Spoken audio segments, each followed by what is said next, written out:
Hey guys, welcome back to another episode of Pretty Suited Podcast, where we discuss career, culture, and the commitment to being our best selves through the lens of some of the most iconic figures in Black entertainment. I'm your host, Lauren A. And today we're going to talk about something that I was recently reminded of. Back in November during Thanksgiving, my family and I had the pleasure of just going through some old photos. You know how you're able to sit down and you dig in the back of the cabinet and pulling out that big binder full of photos, dusty binder full of photos, and able to kind of see just generations and generations of people in your family. And while it was such a sentimental moment, my dad expressed how proud he was of myself and my brother for being able to go to school and making something of ourselves. While he was able to go to college, he didn't graduate. And he expressed that, the generations before him didn't even get a chance to go to college, let alone graduate. So it was just one of those things that he just wanted to express how important it was, of course, in order to, establish yourself, to have a better life. And then those who are coming after us can kind of see that standard and actually even surpass it. And I want to bring that up today because unfortunately, so many families are like that, where we're stepping into a generation like millennials probably are the first generation in their family who graduated from college. Unfortunately, during the times before us, going to college was a luxury. It was very expensive for a lot of families. Our parents and our grandparents, they were able to make a great living off of jobs that may not have required a college education. It could have been a trade, it could have been a government job. But nowadays, as things do require more education, having a degree is almost a standard nowadays, outside of anything entertainment. But as you become that person who was successfully able to graduate from college, like, that mental space is something that we really don't talk about. And I think that it is some sort of emotional and psychological kind of like pressure that comes with, you being the first one to graduate. But I think the perfect person to kind of like highlight this with, kind of like the mental space and how she was able to navigate that, is, of course, Teri Joseph from Soul Food. Teri Joseph was a character that, in everybody's mind, she was the villain. I would say initially Teri Joseph was seen as the villain, like the antagonist of the story. Soul Food, as we all know, is a classic. It's one of those movies that allowed you to kind of see a insight into a Black family and how you had different elements of that family, how drama was able to push and pull at the family, and how they were eventually able to come together at the end, and how family itself can overcome obstacles as long as they actually stay together and work things out. And, there's so many different elements of Soul Food that I could just be here all day to talk about it. But I wanted to highlight Teri Joseph's character because of her ability to kind of start as the antagonist, as the villain, and then kind of graduate into more of a sympathetic character once you learn the full story. So, of course, of the three sisters, you have Teri Joseph, played by Vanessa Williams. You had Maxine. She was played by Vivica A. Fox. And then you have Bird, who was also played by the beautiful Nia Long. And so of the sisters, Teri was the most successful. She was a lawyer, while Max, they didn't really highlight what she did. She was more so, I think, a stay-at-home mom. And then Bird, she was a hairdresser. I'm assuming she had her own salon, and she was able to kind of make a living that way. And so you really were able to see that Teri was, that girl. However, what kind of turned her into the antagonist or the villain in everybody's mind was how she carried herself. Teri had this air of snobbiness about her. She had this air of, because I have more money, I can make the decisions. What I say goes. I'm smarter. And it rubbed a lot of people the wrong way. If she spent more time getting her shop together, instead of following Lem around, maybe she'd pay me back that loan. Teri, you are not hurting because you gave Bird money for that shop. I loaned her money, Max. As far as you're concerned, I'm an ATM. Automatically Teri's money. But I wanted to deep dive, a little bit more into that, because throughout the movie, you get glances of how people treated Teri. It almost was a sense of, I tolerate you because you have the money. In a family where money was kind of tight in a lot of ways, and especially when Big Mama did pass, a lot of the finances to upkeep the house did fall on Teri. You can see that people necessarily didn't want to bother her or be bothered with her unless money was involved. So, I mean, honestly, how would you feel if that was how people treated you, right? In a sense of a woman growing to be that successful, especially in a career like a lawyer, you cannot deny that there has to be some sort of masculine, even aggressiveness, in order for you to be successful in that field. And unfortunately, in a lot of ways, in women who have these type of careers, that attitude or that behavior or that mindset, it crosses over into personal lives. And how is this relevant here? Well, in Teri's case, her attitude and kind of take chargeness that of course she would demonstrate in the boardroom translated to how she spoke to her husband. It translated how she spoke to her sisters.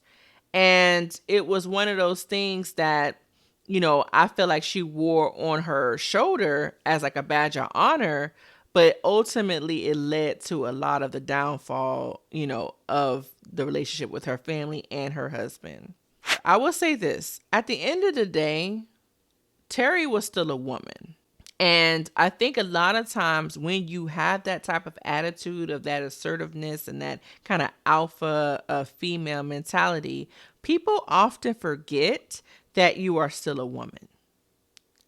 And why is this important? Well, because in a flashback kind of scene, you get a chance to see the basically, what they call it, a villain arc or a villain origin story, where the guy who Maxine ended up marrying, Teri dated first. And in this scene, you see Teri approach the vehicle and she sees her boyfriend, her then boyfriend, in the front seat with her sister, and they're making out or doing God knows what in that front seat.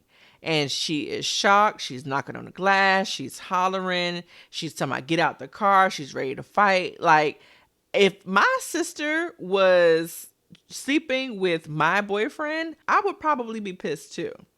Like, I don't understand why people just think that it's just, we just gonna bypass that kind of, situation and then just be mad at Teri for being upset and angry. Of course she's gonna have a discord with her sister. Somebody who she thought she could trust, her sister, and her man that she is with, they're going behind her back and seeing each other. Like, absolutely not. And so, of course, now you see the anger just kind of become a part of her, especially every time she's around her sister. Yeah, we got a problem. Every time I see you, I'm carrying that same, especially if I still see you and I still see him and you guys are successfully married together with children.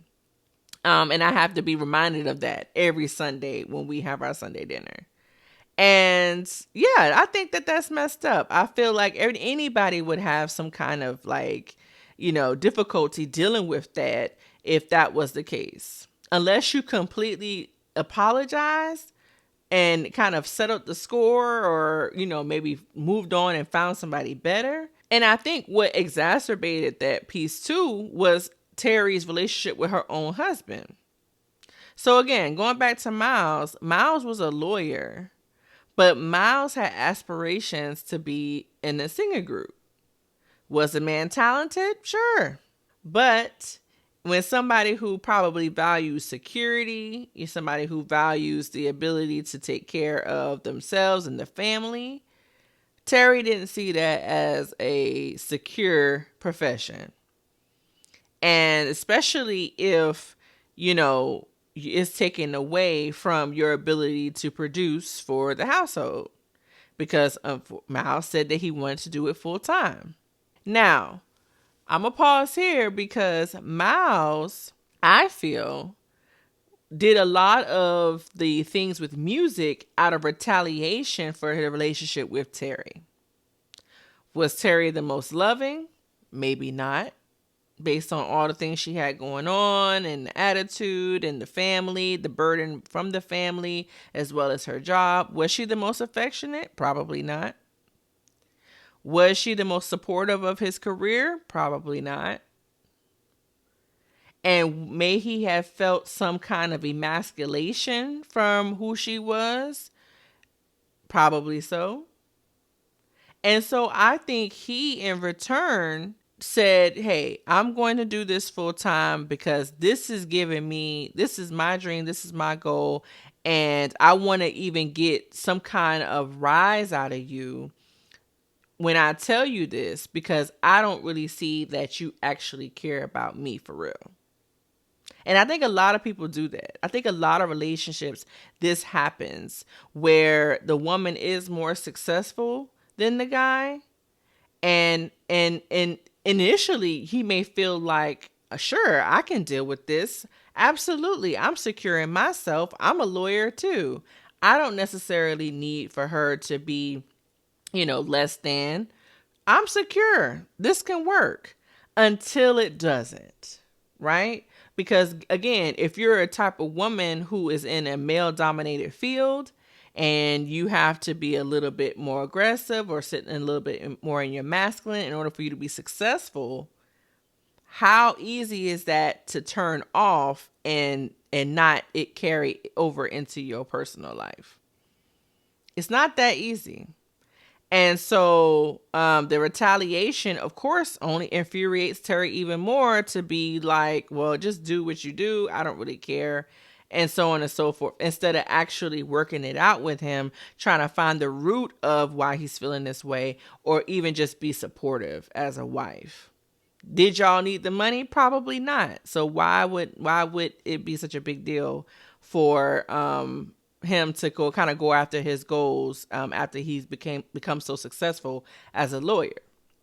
I don't know. That's everybody's choice. I can't really speak to that. And taking a step further, that kind of discord between the two, some can say, further pushed him into the arms of good old cousin Faith. Cousin, you was jamming. Man, I didn't know you could play like that. You're good. Thanks. Now, I'm not going to give any excuse for a man or a woman to be disloyal or have infidelity in the marriage. I'm never, ever, ever going to give any excuse to any of those things. I think a lot of times, if you are feeling a way about your spouse, that you're not being supported or loved or cared for or whatever the case may be, then leave. Or before you do that, talk about it. Maybe go to marriage counseling. Maybe find ways to resolve that prior to you stepping out of your marriage. But in this instance, he did do that. Good old cousin Faith was someone who, was available to him at the moment, who took risk. She was kind of a creative, even though she was a little sketchy with, everything. She was a breath of fresh air outside of the rigidness and the structure of Teri. And so he stepped out of his marriage and cheated. After she found out that he was cheating, when she actually saw him do it, she still kept up those appearances. Why? Why did she feel the need to not address him initially, or not say anything to her family about it? What prompted her to want to save face? It was her position. And I feel like that's the case with a lot of women and a lot of these shows and a lot of, in our personal lives and things that we see. When a person is successful, they don't want to be seen as not having it together, because that takes them down a notch and makes them just like everyone else. And it wasn't until Teri had that moment where she snapped is when she was actually saying, like, look, I don't care right now, you betrayed me. And then she pulled out that knife and, threatened to kill him. But before that, I think she was highly concerned about still holding up the reputation of having it all together. I mean, because there's some shame involved there. So of course she's gonna want to save face in front of her family, because yet again she has been betrayed by another man. The first man being Maxine's, now husband. But then now her husband has cheated on her and she has failed yet again, quote unquote. In hindsight, if you really look at it and just think about the growth, while it was unfortunate that she was embarrassed and Miles stepped out of the relationship, I really feel like it was very important for that to happen in order for Teri to realize that the glass house wasn't necessary. A lot of times when people put themselves into a position of success, that they formulate this picture that is completely unrealistic, that is completely unsustainable. And, it only takes a certain situation to happen to kind of crack that glass. And now you become more humble and you become more human, and you really see how important it is for you to see yourself as a person who can make mistakes and learn from them. And in that situation, I think Teri needed that. I know that sounds wild to say, but in a sense, I think in real life, God has the ability to humble ourselves in order for us to get the experience of asking for help, to get the experience of giving themselves grace. Because otherwise, you're still stuck in like this anxious kind of like, I got to keep it all together type of mentality. And again, that's not sustainable. So when things like that, major like that happen, what else can you do but pick yourself back up again and ask for grace? And in that moment, I think that was it. When Big Mama had her health scare and she eventually passed away, I think Teri realized that she needed her family more than ever, and that it was not just a burden or kind of like a self-proclaimed title that she had to uphold, but it was something that they had to share amongst each other in order to keep it going.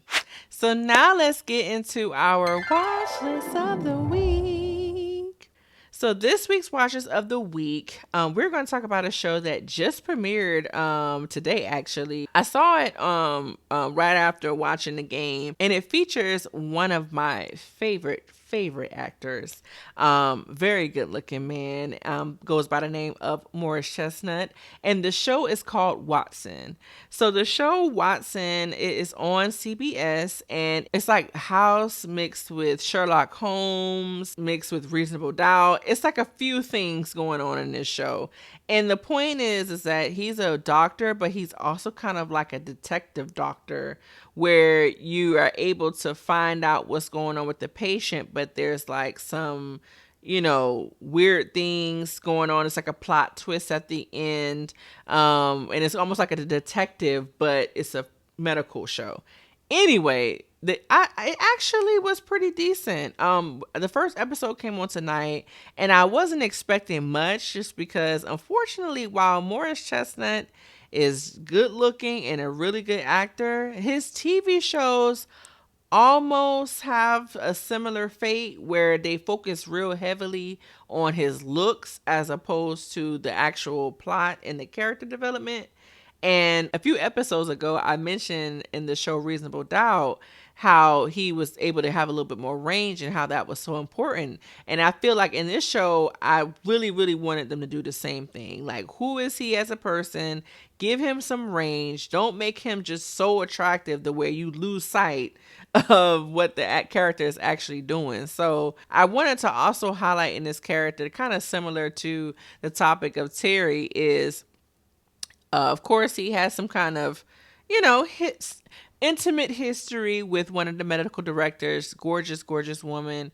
And she mentions how emotionally and physically unavailable he was during their kind of like affair. And, is one of those things where if you are a person who is highly intelligent or maybe has a demanding career, how emotionally avoidant you can be. When you're in that kind of role, you do put your career first. You do kind of like put that person on the back burner or as an option or as a number two in your life. And just like Miles, this medical director felt like, okay, he just does not have any time for me, while she was continually trying to make time. And I think overall we're going to see the progression in those two stories where he's able to kind of see the error of his ways and try to have more of a work-life balance because he has a team.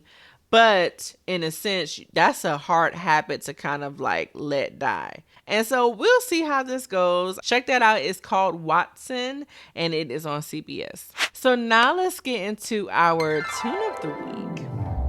So this week's tune of the week, I'm of course going back to the year 1996 when Soul Food came out, and the number one R&B song at that time, which just also happened to be on that soundtrack, was Boyz II Men, A Song for Mama. That song right there, I remember vividly when that movie came out and that song and that soundtrack was out. I vividly remember crying, and I don't know why. It just, I guess with Big Mama dying and everything like that, you just kind of think in your mind about that tragic situation, and so you end up crying. But I just literally remember being a young kid, just, oh my God, Mama, and just crying. And so, but the song is beautiful. It did reach number one on the R&B charts back in 1997, and it reached number 7 on the Billboard 100s. Did y'all know that it was written by Babyface too? Babyface had a run. I actually saw him perform it not too long ago when I saw him at a show. He has so many hits. It's not even funny, but Mother's Day is coming up soon, so definitely pull that out and play it for Mama. So that brings us to the end of the episode. Thank you guys for tuning in. Don't forget to like, share, and subscribe, of course. I think in the month of February, I'm going to do some couples. I feel like in the spirit of Valentine's Day that's coming up, I think that I'm going to bring out some couples from our favorite TV shows and movies and see if we really, what was really going on. I'm excited about that.